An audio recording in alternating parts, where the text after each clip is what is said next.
पूर्व विधायक लेकर के जब मैं सदन में आया हूं, मैं चर्चा जब प्रारंभ कर रहे हैं तो कुछ बातें शुरू में ही मैं रखना चाहता हूं ताकि डिबेट का स्तर भी अच्छा रहे, ऊंचा रहे, सदन का गरिमा भी बनाए रखे और तर्क सामने में आए और इस महान राज्यसभा के सदन में बहस जो है वो सार्थक रूप से हो और इस बिल को हम सब मिलकर के पारित करें। आदरणीय सभापति महोदय जी, ये ज्वाइंट पार्लियामेंट्री कमेटी जब बने हैं उसके बारे में मैं अभी जिक्र करूंगा। उससे पहले कमेटी बनने से पहले कई लोगों ने कहा कि इसका कंसल्टेशन जितना होना चाहिए था हुआ नहीं है। मैं इतना जरूर बताना चाहता हूं कि जब हम ये वक्त संशोधन बिल लेके आए और जेपीसी बनाया, उससे पहले हमारे अल्पसंख्यक मामलों का मंत्रालय ने व्यापक रूप से देश भर में जितने स्टेक होल्डर्स हैं, राज्य सरकारों से, माइनॉरिटी कमीशंस होते हैं स्टेट में, वक्फ बोर्ड होते हैं और वहां के ऑफिसर्स और इंटेलेक्चुअल कम्युनिटी से, धार्मिक संस्थाओं में जो लोग प्रतिनिधि करते हैं, कई लोगों से बातचीत करने के बाद ये बिल तैयार करके हमने इस सदन में पेश किया, पार्लियामेंट में पेश किया। फिर उसके बाद में ज्वाइंट कमेटी का गठन हुआ और राज्यसभा और लोकसभा से सदस्य मिलकर के जो काम किया है, मैं सदन पे ऑफिशियली मैं अपना बात को दर्ज करना चाहता हूं कि ये जेपीसी ने जो काम किया है, इससे ज्यादा पूर्व में जितने भी जेपीसी बने हैं, इतना लंबा, इतना व्यापक काम आज तक नहीं हुआ है। कुल मिलाकर के 284 संगठन, स्टेक होल्डर्स, अलग अलग क्षेत्र के लोगों ने जेपी का समक्ष आकर के अपने बातों को रखा, ज्ञापन सौंपा और 97 लाख से भी ज्यादा, अब छोटा मोटा पत्र को मिलाकर के 1 करोड़ से ज्यादा हमारे देश के लोगों ने ज्ञापन सौंपा है और अपना मत को जेपीसी और मंत्रालय को दिया है। तो किसी बिल को सदन में चर्चा करने से पहले 1 करोड़ से ज्यादा सुझाव मिलना, ये भी अपने आप में ऐतिहासिक है। विचार विमर्श राज्य सरकारों से भी हुए और साथ साथ में कल लोकसभा में बहुत लंबी चर्चा हुई और देर रात यानी कि आज सुबह बिल पास करके राज्यसभा में आया। मैं मानता हूं कि ठीक है, हमारा मेंबरों ने कहा है कि संशोधन देने के लिए समय मिलना चाहिए था, लेकिन सबने ये एग्री किया है कि आज जो सुबह हमारा मेंबर ने सवाल उठाया, चेयरमैन साहब ने कहा है कि ये हम लोगों ने बिजनेस एडवाइजरी कमेटी में ये तय किया कि आज ही इसको यहाँ चर्चा करना है। ज्वाइंट कमेटी ने 10 शहरों में मुंबई, अहमदाबाद, हैदराबाद, चेन्नई, बेंगलुरु, गुवाहाटी, भुवनेश्वर, पटना, कोलकाता और लखनऊ में जाकर के अपना पूरा वहाँ समय भी दिया है और आज मैं कमेटी के हर एक मेंबर को भी धन्यवाद देना चाहूंगा। बाकी जो इस बिल में बोलने वाले हैं उनको धन्यवाद, मैं जब जवाब दूंगा आखिरी में तो मैं जवाब देते समय धन्यवाद जरूर मैं रखूंगा। सर, हर व्यक्ति, मैं तो इस सदन में एक मंत्री के रूप में बोल रहा हूं, लेकिन साधारण रूप से ये एक्सपेक्ट करता है कि कोई अच्छा काम करेगा तो उसका तारीफ भी जरूर होगा और खास करके उन लोगों से तारीफ ज्यादा मिलेगा जिसका इच्छा को मैं पूरा कर रहा हूं। इसलिए सभापति महोदय जी, 1976 में जब वक्फ इंक्वायरी रिपोर्ट को पेश किया गया था, वो कमेटी किसने बनाया था सर? कांग्रेस सरकार ने कमेटी गठन किया, वक्फ इंक्वायरी कमीशन बिठाया। कमीशन ने जब रिपोर्ट पेश किया, बहुत लंबा रिपोर्ट है, मैं जो यहाँ रेलेवेंट है उसको कोट करता हूं। मिसयूज बाय मुतावालिस्ट and the inquiry committee called out the Mutawalis misusing the authority and power and proposed for steps to be taken to improve the functioning of the वक़फ़। ये सबसे पहले रिपोर्ट आया। उसके बाद में दूसरा जिक्र किया कि इतना केसेस वक्फ प्रॉपर्टी को लेकर के बना हुआ है, लिटिगेशन इतना ज्यादा लंबित है, इसको सरल करने के लिए सरकार को कदम उठाना चाहिए। उसके बाद सचर कमेटी बनी। सचर कमेटी का रिपोर्ट 2006 में पेश किया गया। उसका मुख्य अंश सचर कमेटी ने जो कहा, एक तो जो वक्फ बोर्ड है उसको स्ट्रेंथन किया जाना चाहिए और ये पुराना सिस्टम में चल रहा है, डिजिटल होना चाहिए। साथ साथ में सचर कमेटी ने कहा कि उस समय 4.9 लाख वक्फ प्रॉपर्टी है इस देश में, आज तो बढ़ गया, उस समय 2006 में, और 4.9 लाख वक्फ प्रॉपर्टी जो रजिस्टर्ड वक्फ प्रॉपर्टी है उनका टोटल इनकम सिर्फ 163 करोड़ पर एनम था, 160 करोड़।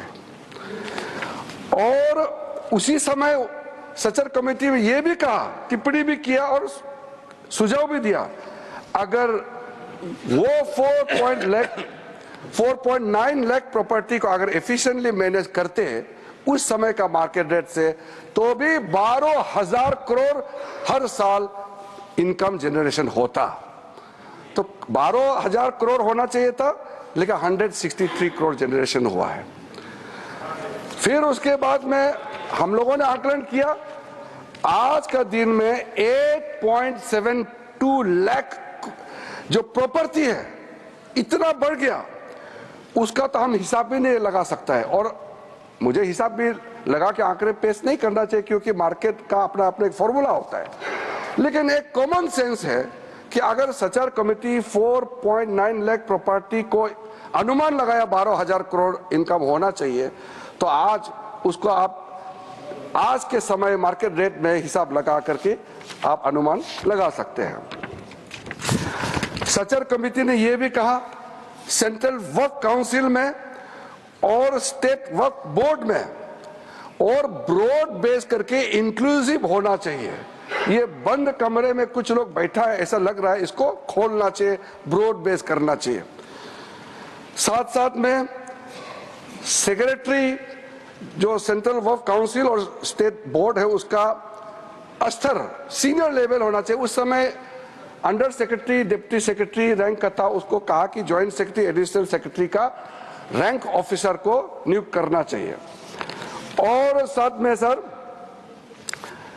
बच्चों और महिलाएं और बच्चों के लिए स्पेसिफिक कदम उठाना चाहिए, ये सचर कमेटी ने उस समय रिकमेंडेशन किया। और उसके बाद एक ज्वाइंट पार्लियामेंट्री कमेटी का गठन हुआ जिसका अध्यक्षता के रहमान खान ने किया, और के रहमान खान जी अल्पसंख्यक मामलों का मंत्री भी रहा है, वरिष्ठ सदस्य थे। उन्होंने फिर पूरे ऑल पार्टी का सदस्य का एक जेपीसी हेड किया, उसमें कई मुद्दे उन्होंने रखे हैं और रेकमेंड किए हैं। मैं मेन वाला को यहाँ पॉइंट आउट करना चाहता हूँ। एक तो उन्होंने पॉइंट आउट किया कि जो इंफ्रास्ट्रक्चर है वक्फ बोर्ड का वो काफी नहीं है, और मैन पावर और फंड बहुत ही मीगर है, कम है, छोटा है, वो काफी नहीं है। दूसरा कहा कि ऐसा लगता है कि सारा जो झंझट है वो मुतावली पे केंद्रित है, मुतावली को कैसे अपॉइंट करना चाहिए, कैसे हटाना चाहिए, सारा विषय वही केंद्रित है, इसको भी पॉइंट आउट किया है।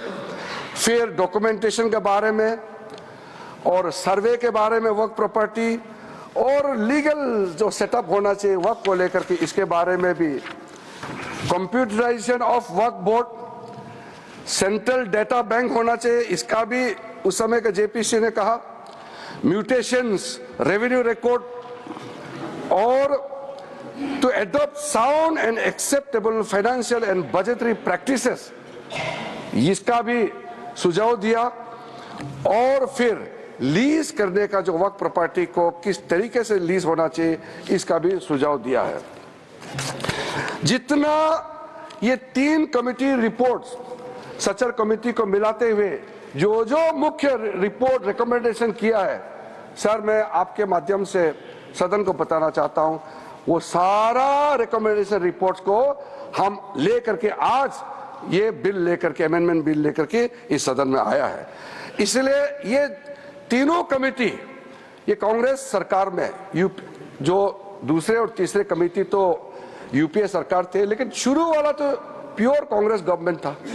तो मैं मुख्य रूप से कांग्रेस पार्टी को और उसके जो सहयोगी दल है, मैं अपील करना चाहता हूं कि आज जो बड़ा कदम माननीय प्रधानमंत्री जी के नेतृत्व में हमने ये 2025 का वक्फ संशोधन बिल लेके आया है, तो आपका ही सोच विचार को आप जो पूरा नहीं कर पाया, उसको पूरा करने का हिम्मत नरेंद्र मोदी जी सरकार ने लेके आया है, तो आप जरूर समर्थन करना चाहिए। आदरणीय अध्यक्ष महोदय जी, कई लोगों का हमने स्टेटमेंट सुना है, टेलीविजन में भी और कल दूसरे सदन में भी। ये कोई नया कदम तो हम नहीं उठा रहे हैं, इतिहास सबका मालूम है। संक्षेप में 1894 में जो प्रिवी काउंसिल ने वक्फ अल औलाद, जो बच्चों के लिए वक्फ क्रिएट करते हैं, उसको इनवैलिडेट करने के लिए एक ऑर्डर पास किया था, जो बाद में जाके बड़ा विषय बना। मुसलमानों का बड़ा दल गया, अपील किया ब्रिटिश हुकूमत के साथ, तब जाकर के 1913 में द मुसलमान वक्फ वैलिडेशन एक्ट को पहले बार औपचारिक तौर पर कानून के रूप में इस देश में शुरू हुआ। फिर 1923 में मुसलमान वक्फ एक्ट पास किया गया, जो केंद्रित किया है अकाउंटिंग और ट्रांसपेरेंसी को लेकर के। फिर मुसलमान वक्फ वैलिडेटिंग एक्ट 1930 पास हुआ, जो है reinforcing the legal validity of family औकाफ। इस तरीके से शुरुआत हुआ। फिर हमारा देश आजाद हुई। उसके बाद 1954 में वक्फ एक्ट पारित हुआ, जिसमें स्टेट वक्फ बोर्ड्स का गठन का प्रावधान वहां से शुरू हुआ। फिर उसके बाद में 1959, 1964, 1969 और 1984 में वक्फ एक्ट 1954 को फिर से संशोधित करके यहां से पास हुआ, और 1995 में सबसे ब्रॉड बेस बिल फाइनली जो आया, जिसको आज हम अमेंडमेंट कर रहे हैं, जिसमें ट्राइब्यूनल गठन का प्रावधान रखा गया। सेंट्रल वक्फ काउंसिल, जो आज के दिन में मैं उसका अध्यक्ष के रूप में काम कर रहा हूं, उसका गठन हुआ। फिर जो वक्फ जिसका इनकम 5 लाख से ज्यादा है, उसमें एग्जीक्यूटिव ऑफिसर अपॉइंट होना चाहिए, यह प्रावधान शुरू हुआ है।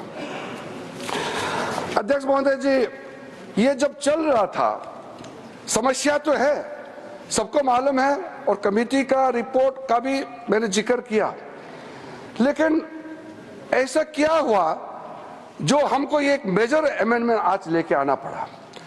2013 में यूपीए सरकार था और चुनाव सर पे था, चुनाव आने वाला था। उसमें यूपीए सरकार ने कदम उठाया कि कुछ बदलाव लाना चाहिए।